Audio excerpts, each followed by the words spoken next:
right, I am here with Yasar Ahmad. He's the Global Vice President of People for HelloFresh.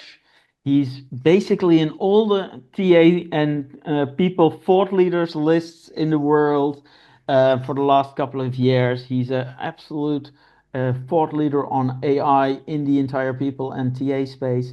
Welcome, Yasser. Well, thank you, Baz. I like the introduction. I might have to share that with my wife. I'm a thought leader. She doesn't quite agree with me, but Yeah, just for the people viewing, HelloFresh, we all see the vans driving here in the Netherlands, but give us an overview. How big is it? Which countries are you in? What's your hiring volume? What type of roles are you guys hiring for mainly? yeah, sure. So, HelloFresh, we're about 25,000 employees globally in 17 countries. We have a large tech department, roughly, I think, 12, 1,300 employees spread across the globe as well. And then we are quite advanced on our supply chain. So we have quite a big focus on logistics, supply chain automation. And then our marketing team is quite a big team as well. So there's a lot of those are the kind of three core skills that we hire for: marketing, supply chain, and tech. Um, and then obviously we have the distribution centers, the blue collar working, etc. So it's a really exciting business. It's been growing significantly during the pandemic, especially. We went from like 9,000 employees to 25,000 employees in a year. So some pretty yeah, good performance so far. Very excited for the future as well. All right, really interesting, huge numbers. Now, talking about huge numbers, I recently heard you say on a podcast that you saw a major increase in applicants, basically who are using AI, but also just in the sheer volume because they're using AI. Can you share some numbers and facts on this? What are you seeing of basically the AI-enabled applicants? Yeah, so this is not something that's brand new, I think, for the last 6 to 12 months, but every month we see more and more and more. And what we're finding is that people are applying to multiple jobs at the same time stamp, which then proves that, okay, they're using AI. There's no way to purely find out, but that's something that we've noticed on a number of applications. And then also we're seeing applications come in, as soon as a job is posted within seconds. So, physically impossible to actually apply within a second of actually posting the job. But these are usually bots. And then you have the paid services. So if you look online, there's actually paid services where you can apply with your CV. For us, I'd say an average of probably about 60% increase on applications. And this could be two factors: one, AI, and the other is just the market in general and how people are looking for jobs now has changed. Um, but that should give you a rough number. And I think we roughly hire about 2 to 3,000 people a year. The numbers have slightly decreased recently, but applications wise, 200, 300, 400,000 on average a year. Wow, those are huge numbers. So 200,000 for about 2,000 applicants. That's Well, you were getting wow. at the moment we're getting an average of like between 800 applicants per role. Holy crap, that's an insane amount. It's yeah, that's volume. So how do you handle that? How do you handle that volume? How do you even sift through 800 CVs or applicants or what are you asking for? How? Well, first thing is I actually want to make it harder to apply. So I want it to be difficult to apply, not physically difficult. I don't actually want you to touch your keyboard. I want you to use your mouse and have to think to apply. And what that means is a lot of today is quick apply through LinkedIn or any other sort of platform, or you quickly upload your CV. But what I would like to do is some pre-qualifying. So one is to stop people from mass applying. You can do two-factor authentication. So have people authenticate their email address so that at least that way that's one little gatekeeper for bots. The second is we're looking into right now is into assessments, not questions.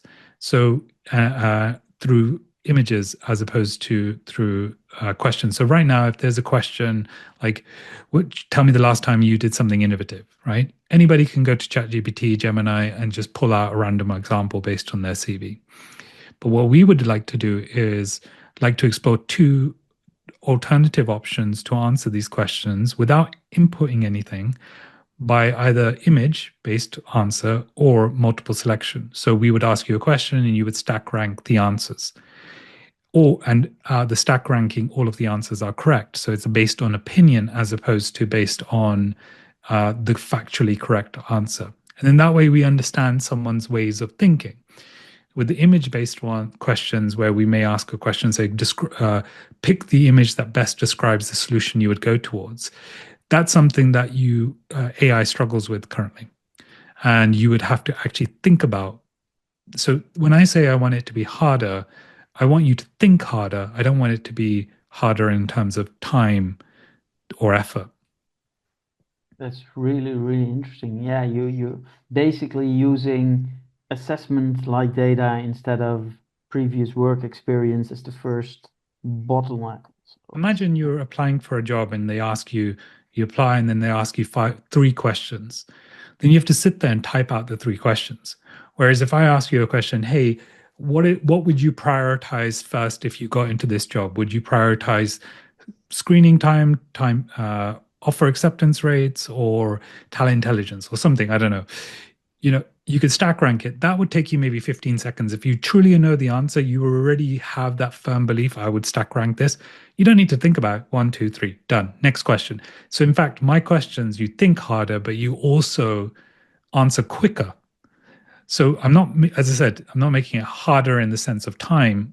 I'm actually making it easier, but I'm also making the quality improve. And that's something that we're exploring internally to create, but also exploring through third-party tools. Oh, really, really cool. Are you also looking at AI solutions to deal with the AI-empowered applicants? Yes. So there are, the thing with this is that for there to be a solution, there also needs to be a major solution on the applicant side. And on the applicant side, it's a lot of custom built solutions, bots you can download through GitHub or something like that. So a lot of people, the average Joe doesn't know how to do that. If you're on the engineering side, you see a lot more, significant amount more. But, the average, photographer, chef, they don't know how to go to GitHub, download a bot, run it, etc. So we don't see the need necessarily to have AI sift through that. There are tools out there right now that you can access that do video screening, that do stack ranking based on CVs. For me, what I would like to do, as I said, is move away from focusing on the CV specifically. In fact, I've always had this goal. How do we get rid of the CV? Right? And how do we social proof you as an individual via your previous work, either through some form of work experience check, LinkedIn, assessment, whatever it may be. But I don't think that's going to be a big priority. Big priority for me this year is quality of hire. And so AI is part of that, but we haven't quite figured out where that AI fits in because it's not really a need right now. All right, because you also said in the podcast with Arctic Shores that you're not seeing. You said they're not better applicants, but on average they do send better applications. Yeah. What are you seeing on that part? Because you're focusing on the quality of hire, the average application is increasing because of AI. Let me give you a different example, and that will hopefully explain what I mean by that. I use AI for about 80 to 90% of my emails. Now, people say to me, Yasser, you're much nicer. Right? So, AI is becoming your first impression. So the applications are better, but the CVs are not. Or even if the CVs are good, the quality of conversion doesn't necessarily increase just because the CV is good. It means their first conversion to recruiter screening is better. But that's why we have to be a bit more skeptical about these applications, about these, CVs that are coming through. And that's why I say, like, maybe the solution isn't looking at the CV. Maybe the solution is finding other ways to assess people. Yeah. So you're trying to increase the quality of hire because the quality of the CV is improving, but not the quality of the applicant.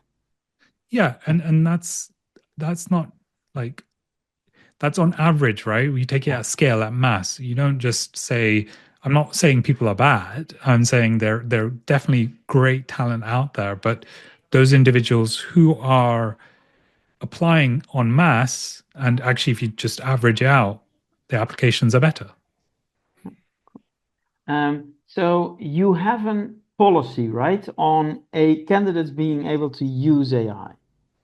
Yeah, I think that a lot of people have these policies where they say you can't apply for a using AI. Why wouldn't, like, it doesn't make sense. You want to stop someone from using AI to apply when they will likely use AI. They will likely use AI in their job. They will likely use Google in their job. At least if you let them do it, you can find a solution. I remember speaking to a company recently and they were saying, oh, we're blocking copying and pasting into our answers. Why would you do that? You think that someone can't figure out a way to do that? And actually, you're just making it more frustrating. And actually, why don't you go down the route of doing stack rank answers? So the point is that we ourselves as a company need to start thinking about what is the purpose of us asking to do these things? And with the AI policy, like, what is the policy of AI? What are you actually trying to say to the candidate? Are you trying to say to the candidate, hey, don't use AI because we want you to use your brain? What? Like, what does that mean? And actually, if someone can apply and answer the questions using ChatGPT, maybe you don't need that job. Yeah, no, maybe you should be asking better questions. So your policy is they can use AI. Do you communicate to that about the candidates, or do you say I, nothing? I, someone's probably going to correct me in my team. If, as far as I'm aware, we do have it in our privacy policy, and we do have it on our career site once you apply in the terms and conditions. But we don't actively say, "Hey, go use AI," because I think it's a given. Like, you don't need to actively say these things. I think we don't want to encourage people to do something abnormal. And if they saw that it says, hey, you can use AI, it might encourage them to go do something they wouldn't normally do. And that just puts unnecessary pressure on them. All right. Two final questions here. First of all, what's the coolest, weirdest, most scary AI tool on TA in the TA area you've seen in the past 6 months or year? Um, I don't think it's a TA specific tool that I've seen that worries, not worries me. I get super excited about it. It's scary.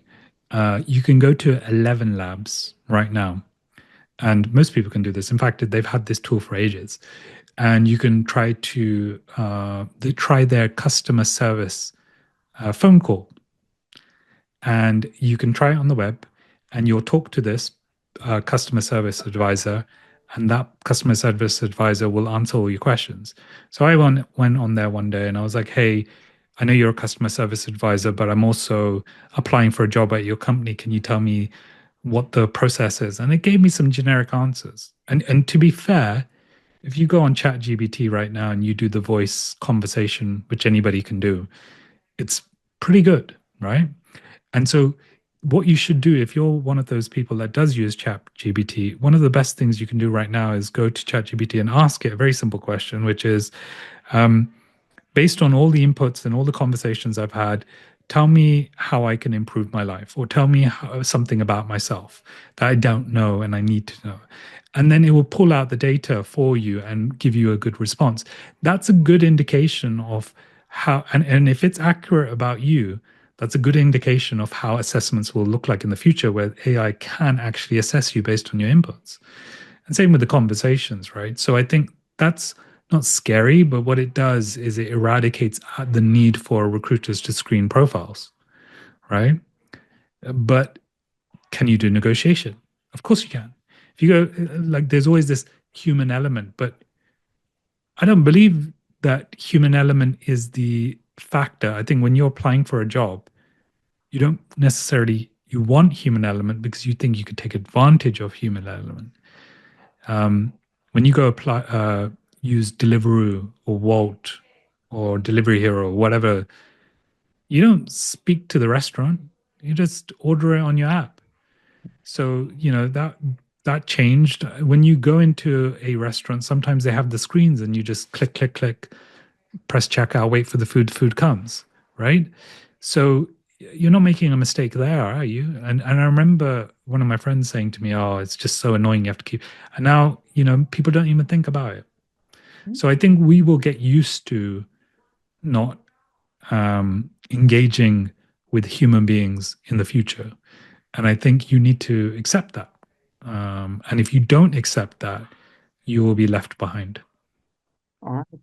Last question. Looking ahead to this year, 2025, what do you expect from AI in talent acquisition? Do you expect even bigger increasing volumes of applicants? Do you expect some interesting breakthrough things for not just for HelloFresh, but also what are you most looking forward to seeing happening?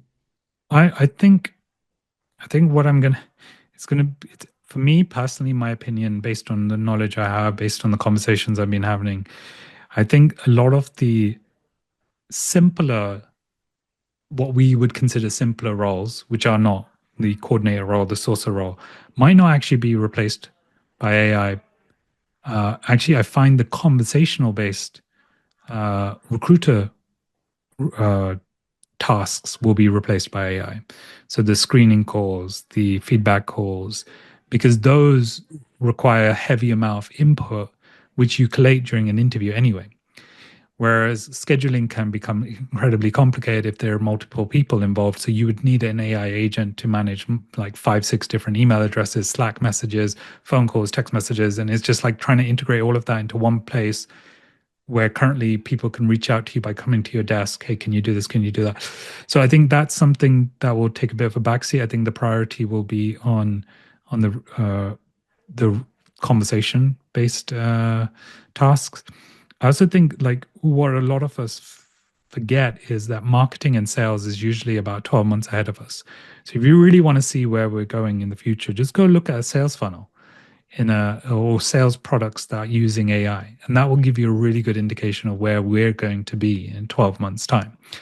And so my predictor is that you'll need less recruiters, but you'll need more, I don't want to say coordinators, more generalists, more people that can look at talent holistically, more people that can understand talent in a different way.